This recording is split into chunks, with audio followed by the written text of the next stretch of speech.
Традыцыйна на працягу 13 гадоў глобальны медыафорум праходзіў у Мінску. Сёлета ён упершыню змяніў сваю прапіску на рэгіянальную.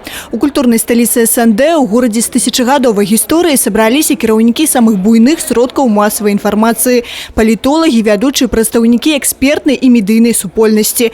250 гасцей, з іх больш за сотню замежнай з 25 краін свету. Великобрытанія, Россия, Эстонія, США, Китай, Франция, Италия, Казахстан и шмат іншых.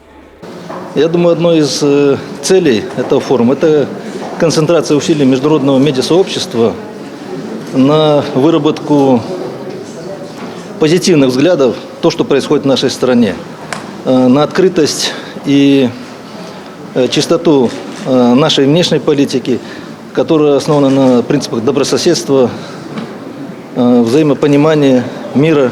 Впервые белорусский международный медиафорум проводится в регионе, в Бресте. Это не случайно. Во-первых, нынешний год – год 75-летия освобождения Белоруссии от немецко-фашистских захватчиков.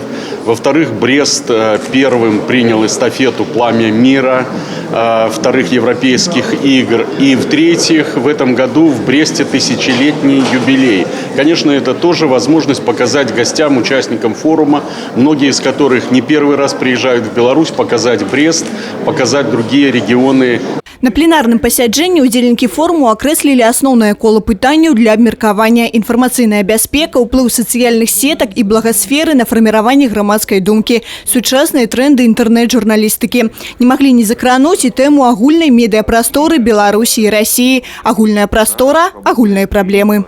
В России тоже очень много проблем сегодня стоит перед тем, в каком направлении, как развиваться районкам, где для них ниша, как им обеспечить больше экономических возможностей и способностей к развитию выживания, каким образом соотносятся региональное и федеральное, в вашем случае республиканское телевидение.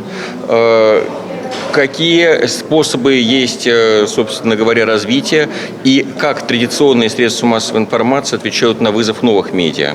Пытанне мовы нацыянальных сродкаў масавай інфармацыі постсавецкай прасторы падняў госць з Эстонії. Радзівон Дзянісаў – галоўны рэдактар адносна новага інфармацыйнага партала, які даступны як на эстонскай, так и русской мове. На форуме уже ў другі раз. Когда я приезжал первый раз в 2012 году, это была одна страна, сейчас это абсолютно другая страна. И я всегда радуюсь и приглашаю всегда своих коллег: приезжайте, посмотрите, как можно жить. То есть как можно развиваться и какие тенденции есть. Конечно, проблемы везде есть, и у нас есть, и у вас есть, но это все решаемо.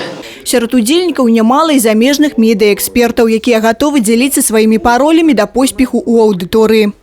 Если мы разойдемся и перестанем разговаривать на важные общие профессиональные темы, на темы будущего, на темы действительно, как нам моделировать взаимоотношения, когда у нас не всегда безоблачные политические какие-то над нами тучи ходят, и отношения не безоблачные политические.